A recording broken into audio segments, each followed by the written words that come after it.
Hi, I'm Michael Peter and I'm from the Sci-Bono Discovery Centre. I have been involved in two COPs, one for after-hours tuition programs and the other involved in learner selection. Both COPs have had as their central focus the teaching of maths and science. Both have involved the most passionate and creative people who have been outspoken about current educational issues. Both have given me the opportunity to listen to examples of best practice and examples of what was tried and then failed. I have been able to find a sounding board, and I have been inspired to approach some of what we do at Sci-Bono very differently. My first involvement with the COP started with my interest in what other organizations were doing in respect of after-hours tuition. Sci-Bono's involvement had by then been in two such programs: the Cecil and Zalo Foundation's Saturday School program at Sci-Bono and the Senior Secondary Improvement Program, also known as SIP, which we were administering with and on behalf of the Gauteng Department of Education. These were two very different programs, with the first catering for 150 learners and the second catering for close to 150,000 learners. The Cecil program had given us valuable experience from which to draw, and we used much of these learnings to scale up in order to cater for the 334 schools which are currently on the SIP program. Running both of these programs presented challenges that were not unique. We were aware of other organizations running such programs and facing similar challenges, and we wanted to find out how they addressed these. The COP thus served as an invaluable means to exploring how to approach these challenges.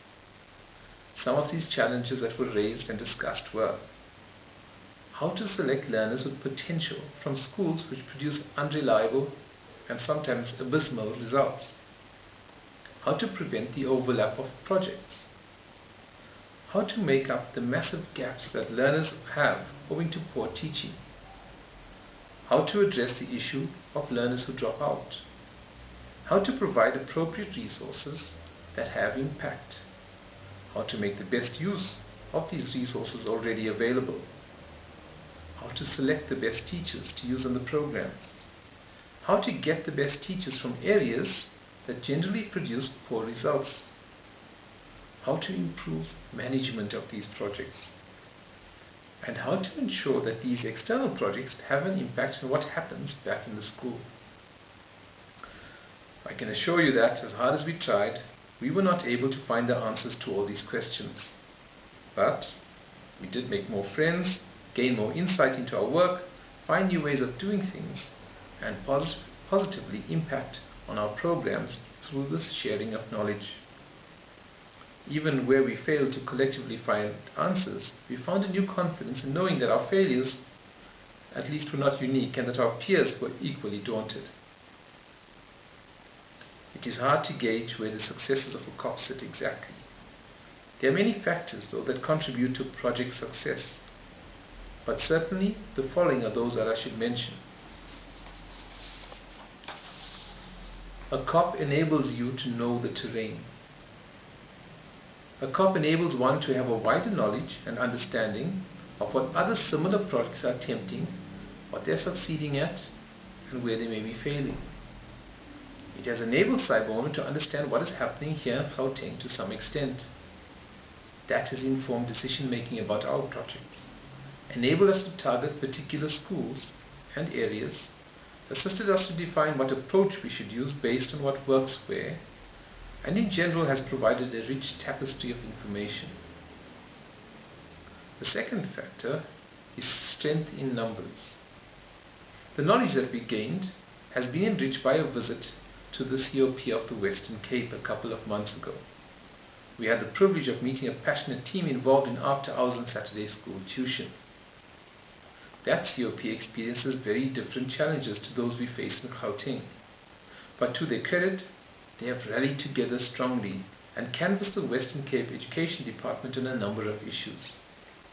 They have thus used the COP to organize themselves and are now regarded as an authentic structure representing the interests of NGOs and the communities they serve.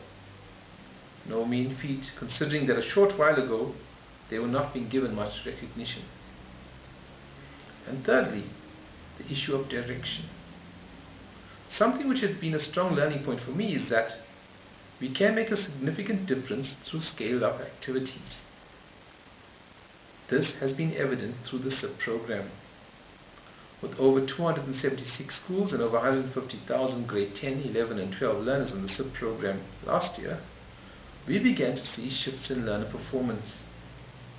The SIP program has aimed at a centralized, standardized approach to the delivery and treatment of the curriculum. While this goal has in no way been uniformly achieved, there have been strong indications that the people and the system are beginning to go in the same direction. While we would not want to claim any credit for Gauteng achieving the best grade 12 pass rate in 2010, it is acknowledged that the SIP program had something to do with it. Thank you.